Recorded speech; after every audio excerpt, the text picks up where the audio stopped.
We're back with a look at the diplomatic efforts to resolve the Gaza conflict. Most countries in the world recognize the right of Palestinians to their own state, with the UK, Canada, and France joining them this week. President Macron explained his decision. It's a move the US is opposed to. We have to preserve the condition of a political perspective for everybody. So we will announce a recognition, but which is the beginning of a political process and a peace and security plan for everybody. So right after this recognition, we have a first phase, which is, I would say, the emergency phase.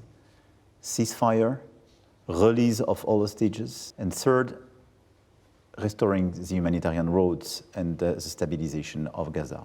We have a second package, which is the day after. We will revert on that, how to organize Gaza in terms of governance, security, and reconstruction. And third package, the perspective of the two states. But recognizing a Palestinian state today is the only way to provide a political solution to a situation which has to stop. But you are not making the release of the hostages a condition before recognition. It will be for us a requirement very clearly before opening, for instance, any embassy in Palestine. So Secretary of State Marco Rubio said this is a reckless decision. That's the word he used.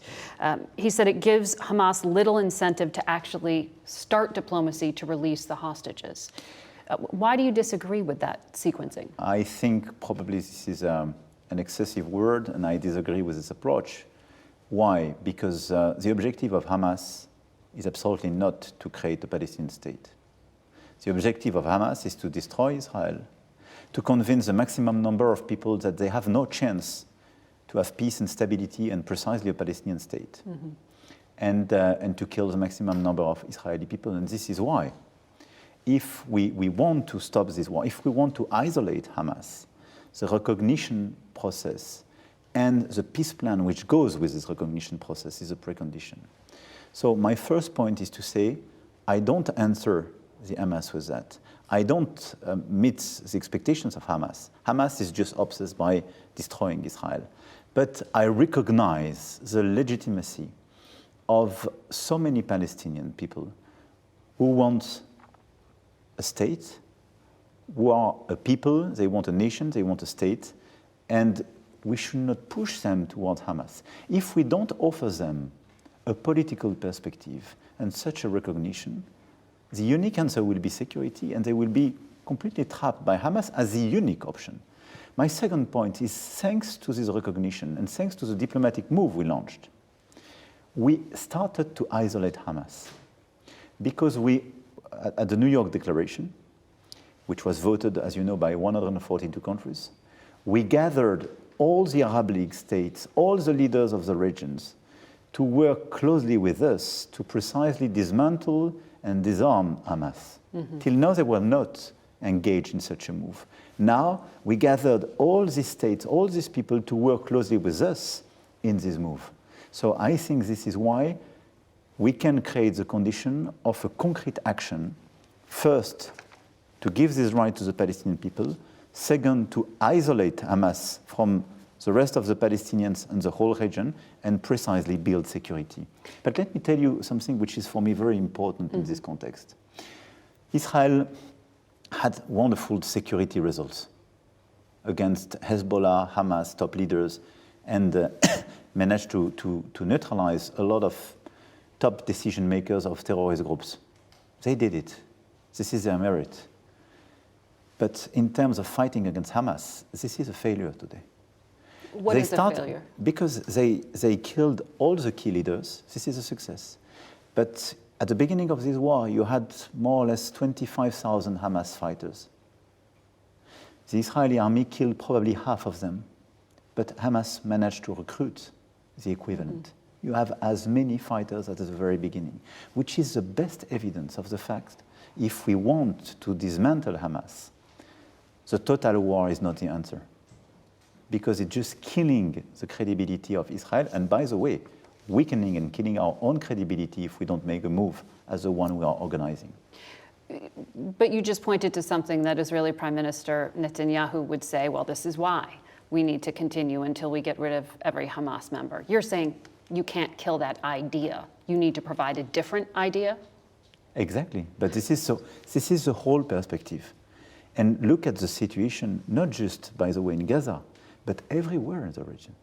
Hamas was clearly not backed by a lot of people before the 7th of October.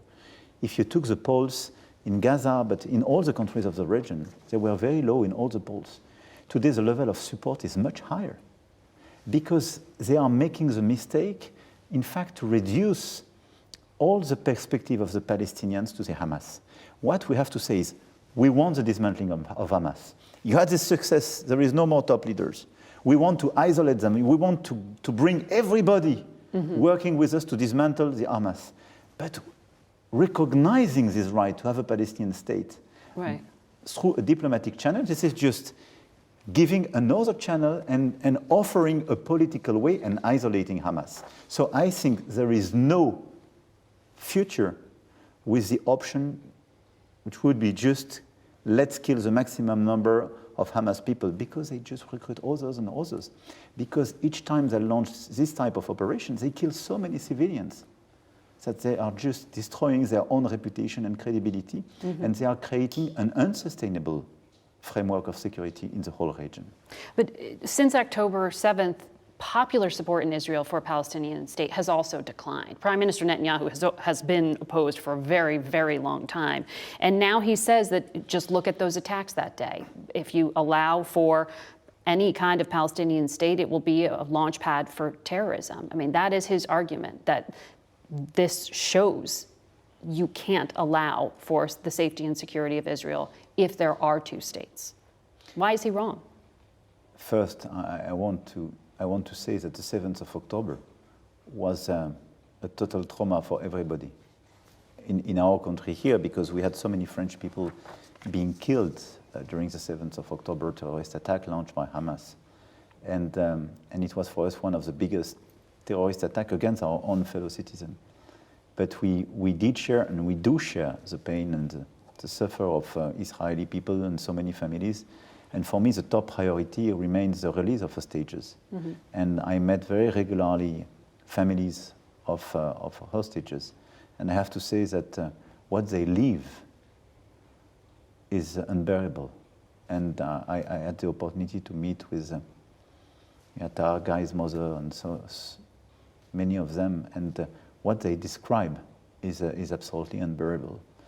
But I consider that if we want precisely to build a sustainable peace for Israel itself and for Israeli people, a political process and the recognition of a Palestinian state, if this state recognizes the right of Israel to live and defend itself, is demilitarized, has security forces with a vetting process by Israel, with obviously a proper governance and reform governance, and is precisely, we have a series of reform which are part of the process. But that's it, right? You're talking about recognizing the Palestinian Authority, which has some governance over the West Bank, already was working with Israeli security forces. But Hamas came to power through the ballot box. Look, it's, in the first place. If we are honest, it's totally different. And this is why I think let's accept the fact that a lot of people worked very hard to kill the credibility of the Palestinian Authority in Gaza years ago. And Hamas appeared as precisely a sort of alternative option. But the terrorist attacks were launched by Hamas, not by Palestinian Authority. And if we say all those living in Gaza and all those backing a Palestinian state are de facto the support of Hamas, there is no end to this war, except the day you kill everybody. And this is terrible. So we have to recognize that the Palestinian Authority has to be reformed. The governance is not satisfactory today. We need a new... The leader is nearly 90 years old. We need a new Palestinian Authority. But let's just remark, and please notice with me, that thanks to the recognition process we launched, for the first time for many years, we got the 9th of June a series of clear commitments from the Palestinian Authority they refuse till now. The reform, a new vice president being elected, reform of the education program, a pay-for-slay, obviously, program as well, with the monitoring by a US audit structure. So, and they denounced the attack. They denounced October 7th. And for the very first time, 20 months later. This is true. But for what? Because we made this move. So the recognition is the way as well to re-engage and bring them back in the table. And my point is to say, let's isolate Hamas and let's focus on the dismantling of Hamas from a military and a political point of view. In order to do so, we have to re-engage with those who can be, I would say, a political achievement for Palestinian people. And this is why the recognition is so important.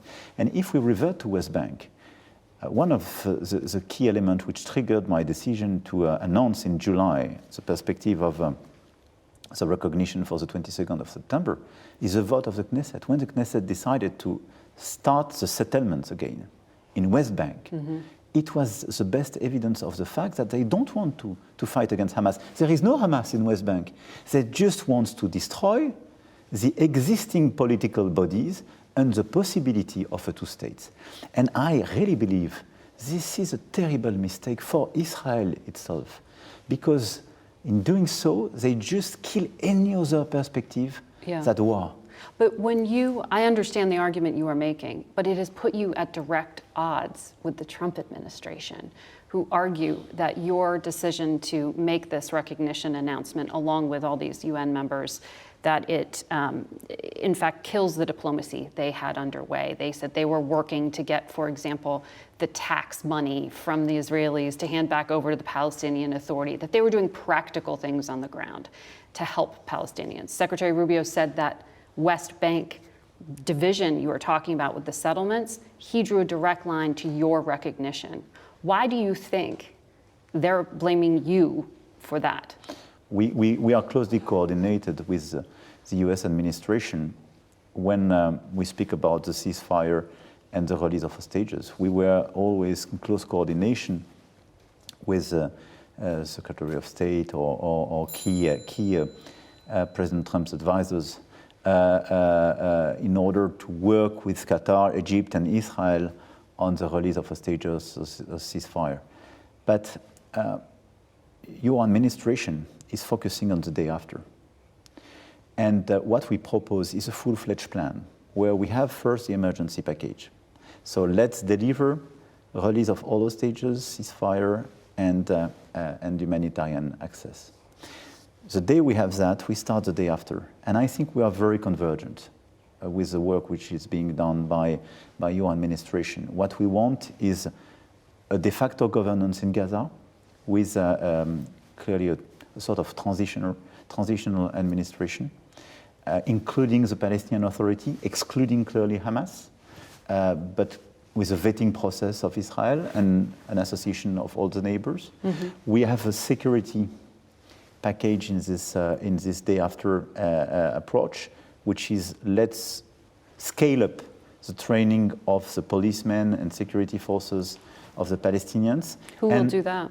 We are already doing that. We're doing so. Many countries of the regions, it does exist, but we need a scale up. And in parallel, we proposed and we worked very closely with the United Kingdom and all the leaders of the region precisely to offer a I would say an international force to be deployed in Gaza with a UN mandate, which is a unique framework to be defended and which could be legitimate to assist and back, I would say, these policemen and security forces. But Israel does not trust the United Nations at all. This is a UN framework, but this first they would have a vetting process of all the structure, and it would involve Jordan, Egypt, and some others are ready as well to finance. But obviously it is to be made in close coordination with Israel. And in this security package, obviously the core element is a dismantling of Hamas. There is no other option if you want to fix the situation, to disarm the Hamas, and precisely to demobilize so many fighters, to organize what we call a DDR process, which is very familiar to all the experts in this type of situation. And this is in this day after for Gaza, in the security package, that we can organize such a DDR vis-à-vis Hamas. and to be sure that Hamas will never be involved in the governance, but that Hamas will be disarmed, dismantled, with some key people to leave Gaza and some other to be de-radicalized and the weapons to be taken. In order to do so, you need clear security forces here, you need these international forces to be here. And obviously we have the reconstruction. On that, I think there is a strong alignment with the United States. My point is the recognition and the process we launched with that is the only way to bring with us on this track all the neighbors and key countries in order to deliver such a package. And look at the situation today when Egypt, when so many leaders of the region are not comfortable with what is being done, you need to re-engage them, and this is exactly what we are doing. But my point is to say, if we don't have this full package, the day after is impossible. Because today, de facto, you are accepting the displacement of population in Gaza City. How do you want a day after to be possible if you displace thousands of people? Well, exactly on this point, when you say day after, that means when the war ends and some kind of rebuilding happens. What you're talking about with the Trump administration is this idea of having Palestinians leave Gaza by choice, they say, but some would say that is a step towards ethnic cleansing. In fact, an independent commission set up by the UN concluded Israel has a, quote, intent to destroy Palestinians in Gaza as defined by the Genocide Convention. Does France agree with that report? No, we don't qualify as a genocide what's happening because it is not a political statement. This is the judges or the historians to qualify a genocide by a series of evidence and a clear jurisprudence and clear elements. So you reject that report and that finding? No, I don't reject the report. This is not my point. My point is it should not be a political debate. What's happening is clearly a lot of civilians are being killed de facto on the ground, and the project is to displace people. So I think this is a big mistake. And this is where I try to convince your administration that if we agree on the day after and we want this de facto authority, this security package, the dismantling of Hamas and the reconstruction, let's work on the current day. Right. If you accept de facto Israel to displace these people, you will never see a day after. And by the way, I looked very carefully at all the plans being shared by your administration or shared by experts working for your administration. They always reiterate, let's work and build Gaza for Gazians. It means that they are ready to preserve and protect Palestinian people because Gazians are those who are living in Gaza. But if the precondition of such a plan is to push them out, this is just a craziness. So we should not be, for the credibility of the United States, for the credibility of France, we cannot be implicitly or explicitly complacent with such a project, because such a project, we know it. And by the way, all the security experts, even in Israel, are very clear on the fact it will be a humanitarian disaster. And this project will kill the possibility of a day after.